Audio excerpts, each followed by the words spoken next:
నమస్కారం. LK news కి స్వాగతం. దయచేసి అందరూ మన ఛానల్ ను సబ్స్క్రైబ్ చేసుకోండి. ఛానల్ నచ్చితే లైక్ చేయండి, మీ స్నేహితులకు బంధువులకు షేర్ చేయండి. ఇక వార్తల్లోకి వెళ్తే, సుప్రీంకోర్టు వారి ఆదేశాల మేరకు దేశవ్యాప్తంగా 90 రోజులలో అత్యధిక కేసులు పరిష్కారం కోసం మీడియేషన్ సెంటర్ ద్వారా కృష్ణా జిల్లాలో ఉన్న అన్ని న్యాయస్థానాలలో కేసులు పరిష్కారానికి న్యాయమూర్తులు, న్యాయవాదులు కలిసికట్టుగా పనిచేయాలని కృష్ణా జిల్లా జడ్జి జి. గోపి అన్నారు. శుక్రవారం ఉదయం మచిలీపట్నం బార్ అసోసియేషన్ సర్వసభ్య సమావేశంలో జిల్లా జడ్జి జి. గోపి, జిల్లా న్యాయసేవాధికార సంస్థ కార్యదర్శి రామకృష్ణయ్య, ఇతర న్యాయమూర్తులు, బార్ అసోసియేషన్ అధ్యక్షులు డిపోతరాజు, న్యాయవాదులు పాల్గొన్నారు. ఈ సందర్భంగా జిల్లా జడ్జి మాట్లాడుతూ, మారుతున్న కాలానుగుణంగా న్యాయ ప్రక్రియలో కూడా మార్పులు రావాలని, సత్వరమే న్యాయం అందిస్తే కక్షిదారులకు న్యాయ వ్యవస్థపై నమ్మకం మరింత పెరుగుతుందని అన్నారు. లోక్ అదాలత్ మీడియేషన్ సెంటర్లో కేసులు పరిష్కరించి కక్షిదారులు శాంతియుత జీవనానికి అందరూ సహకరించాలని అన్నారు. కేసులు పరిష్కారం చేయడంలో జిల్లా వ్యాప్తంగా 64 మంది ట్రైనింగ్ పొందిన న్యాయవాదులను, సోషల్ వర్కర్లను, మీడియేటర్లను ఏర్పాటు చేసినట్లు ఆయన తెలియజేశారు. జిల్లా న్యాయ సేవాధికార సంస్థ కార్యదర్శి, సీనియర్ సివిల్ జడ్జ్ రామకృష్ణయ్య మాట్లాడుతూ, న్యాయవాదులు, న్యాయమూర్తులు పరస్పర సహకారంతో కక్షదారులకు సత్వర న్యాయం అందించినప్పుడు న్యాయశాఖ గౌరవ ప్రతిష్టలు మరింత పెరుగుతాయని, కక్షిదారులు కేసులు పరిష్కారం కోసం ముందుకు వస్తారని అన్నారు. శిక్షణ పొందిన మీడియేటర్లతో ఉభయ పార్టీలను శాంతియుతంగా పరిష్కరించి అప్పీల్ లేని విధంగా తీర్పులు ఇవ్వడం జరుగుతుందని, న్యాయ వ్యవస్థలో రాబోయే రోజులలో మీడియేషన్కు అత్యంత ప్రాముఖ్యత ఉంటుందని అన్నారు. బార్ అసోసియేషన్ అధ్యక్షుడు డిపోతరాజు మాట్లాడుతూ, బార్ అసోసియేషన్ బిల్డింగు శిథిల అవస్థలో ఉందని, దానికి కావాల్సిన ఎస్టిమేషన్ 20 లక్షల రూపాయలతో రిపేర్లు చేయవలసిన అవసరం ఉందన్నారు. ఈ కార్యక్రమంలో జిల్లా court public ప్రాసిక్యూటివ్ లంకే Venkateswararao, Machilipatnam bar association మాజీ అధ్యక్షులు లంకిశెట్టి బాలాజీ, వడ్డీ జితేంద్ర, తుంగల హరిబాబు, కార్యదర్శి సాయన సుధాకర్ రావు, ఇతర సీనియర్, జూనియర్, మహిళా న్యాయవాదులు పాల్గొన్నారు. గ్రామదేవత పెడన పైడమ్మ అమ్మవారు శుక్రవారం శాకంబరీ దేవిగా భక్తులకు దర్శనమిచ్చారు.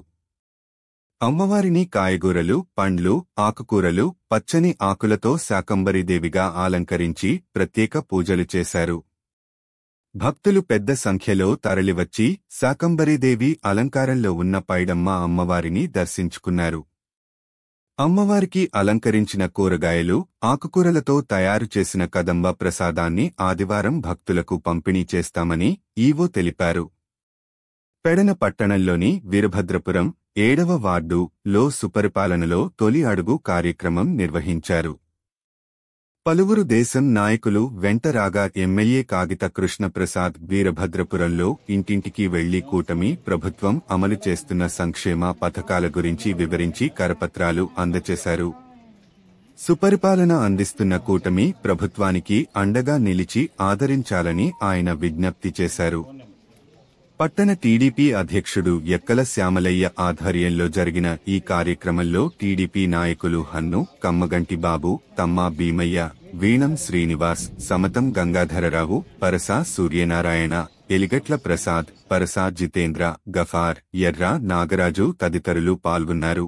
మచిలీపట్నం నియోజకవర్గ అభివృద్ధి కొల్లు రవీంద్ర హయాంలోనే జరిగిందని, అవన్నీ మరచిపోయి వైసీపీ నాయకులు ఇష్టానుసారం మాట్లాడుతున్నారని టీడీపీ నగర అధ్యక్షుడు లోగిశెట్టి వెంకటస్వామి అన్నారు.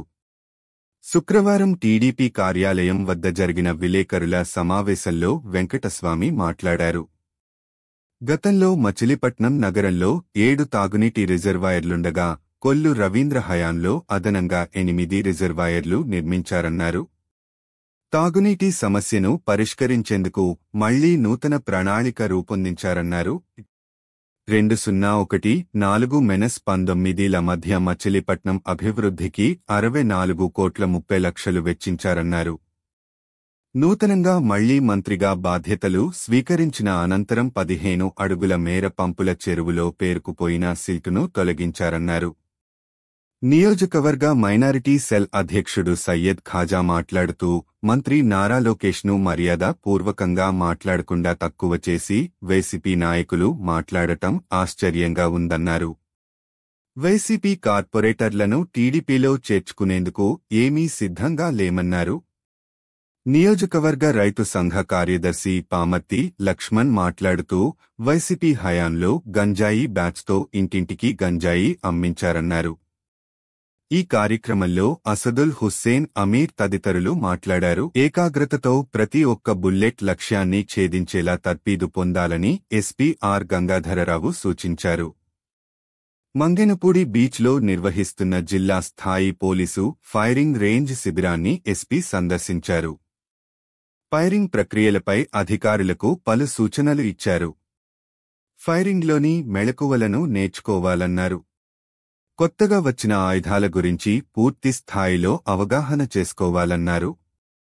ప్రజల ప్రభుత్వ ధన ప్రాణ నష్టం జరిగే సమయంలో పోలీసులు ఎల్లవేళలా సంసిద్ధులే ఉండాలన్నారు. శాంతిభద్రతల పరిరక్షణలో కీలకమైన పాత్ర పోషించాలన్నారు.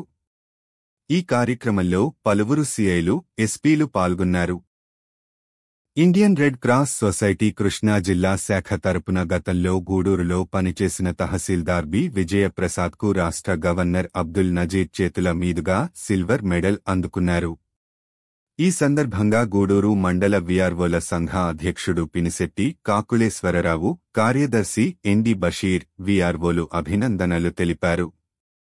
మాజీ కౌన్సిలర్ బొర్రా సుధాకర్ మృతి చెందడంతో శుక్రవారం జరగవలసి ఉన్న మచిలీపట్నం నగర పాలక సంస్థ కౌన్సిల్ సమావేశం వాయిదా పడింది. మేయర్ చిటికిన వెంకటేశ్వరమ్మ అధ్యక్షతన జరిగిన కౌన్సిల్ సమావేశంలో 5 అంశాలను ప్రవేశపెట్టే అజెండాను రూపొందించారు. కాగా మాజీ కౌన్సిలర్ బొర్రా సుధాకర్ మృతితో కౌన్సిల్ సమావేశం వాయిదా వేస్తూ తీర్మానించారు. మచిలీపట్నం మార్కెట్ యార్డు వైస్ చైర్మన్గా ఎన్నికైన సిహెచ్ పిచ్చేశ్వరరావును శుక్రవారం మచిలీపట్నం జనసేన పార్టీ కార్యాలయంలో డిసిమెస్ చైర్మన్ బండి రామకృష్ణ సత్కరించారు. రైతులకు మెరుగైన సేవలందించాలని పిచ్చేశ్వరరావుకు బండి రామకృష్ణ సూచించారు.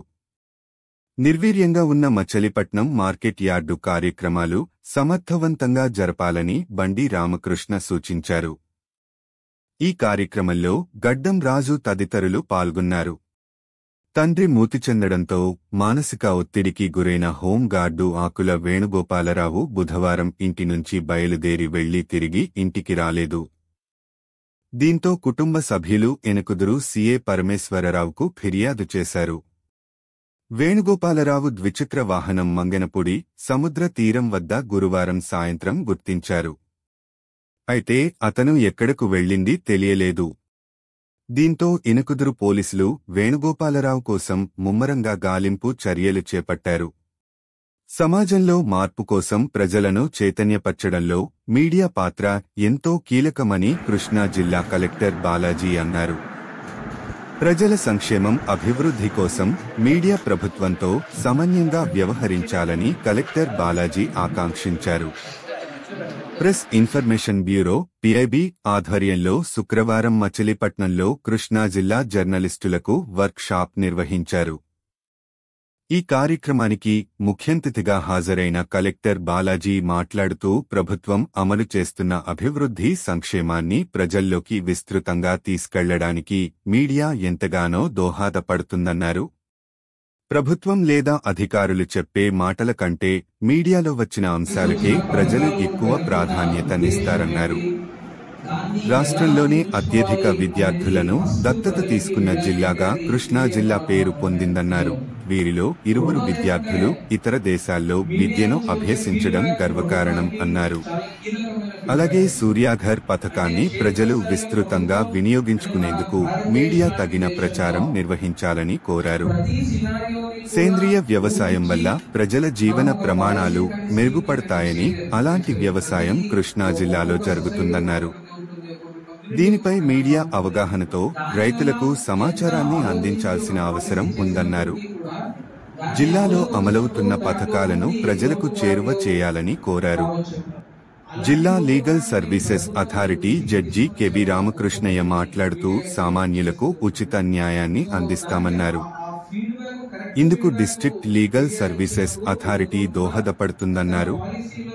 4 దశల్లో ఈ ప్రక్రియ అమలవుతుందన్నారు. ఏపీఎస్ఆర్టీసీ చైర్మన్ కొనకళ్ల నారాయణరావు మాట్లాడుతూ సమాజ వికాసం మీడియా పాత్రను తెలియజెప్పారు.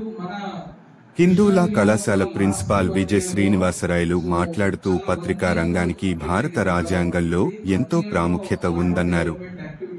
ప్రాంతాలు, కులాలు, మతాలు మధ్య విభేదాలు, విద్వేషాలు చెలరేగే విధంగా మీడియా కథనాలు ఉండకూడదన్నారు. అలాంటి సందర్భాలలో తగిన చర్యలు తీసుకునే అధికారాలు ప్రభుత్వాలకు ఉన్నాయన్నారు.